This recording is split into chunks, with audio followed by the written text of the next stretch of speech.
یہ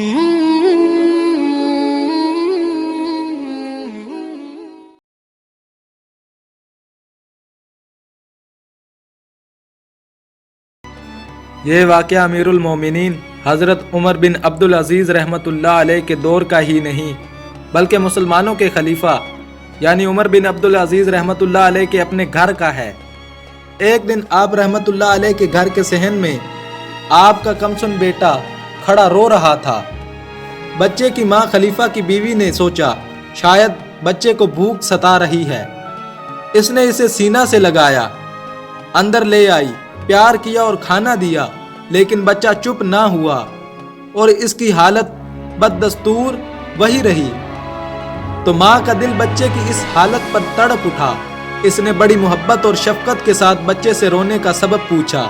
بچے نے روتے ہوئے ماں کو بتایا، ماں میرا لباس جگہ جگہ سے پھٹ چکا ہے اور جہاں سے پھٹ جاتا ہے آپ وہاں پیوند لگا دیتی ہیں، اب تو میرے لباس میں اور پیوند لگانے کی جگہ بھی نہیں رہی۔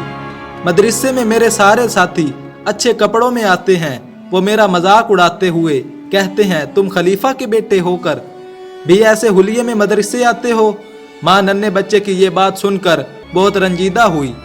اس نے بچے کو بہلا پھسلا کر سمجھانے کی بہت کوشش کی، لیکن بچہ نہ مانا اور اس نے کہہ دیا، ماں اگر آپ نے مجھے نیا لباس نہ سلوا کر دیا تو میں کل مدرسے نہیں جاؤں گا۔ اسی دوران حضرت عمر بن عبدالعزیز رحمۃ اللہ علیہ گھر میں داخل ہوئے۔ بچے کی ماں نے اپنے شوہر سے کہا، اے مسلمانوں کے خلیفہ، میں ایک بادشاہ زادی ہونے کے باوجود گھر کے سارے کام خود کرتی ہوں۔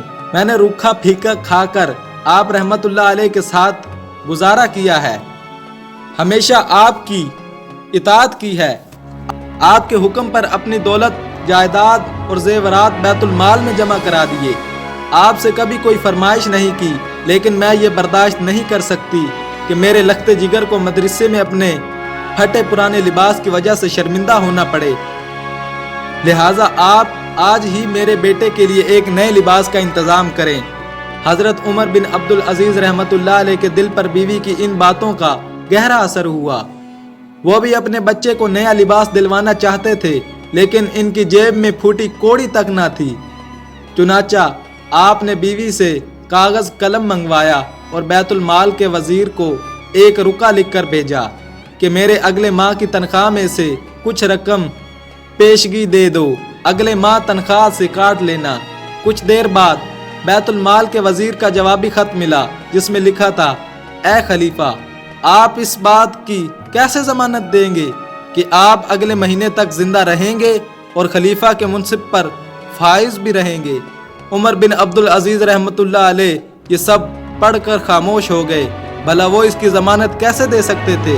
چنانچہ انہوں نے اپنی بیوی اور بیٹے کو سمجھایا کہ اگلے مہینے تنخواہ ملنے پر نیا لباس منگوا دوں گا۔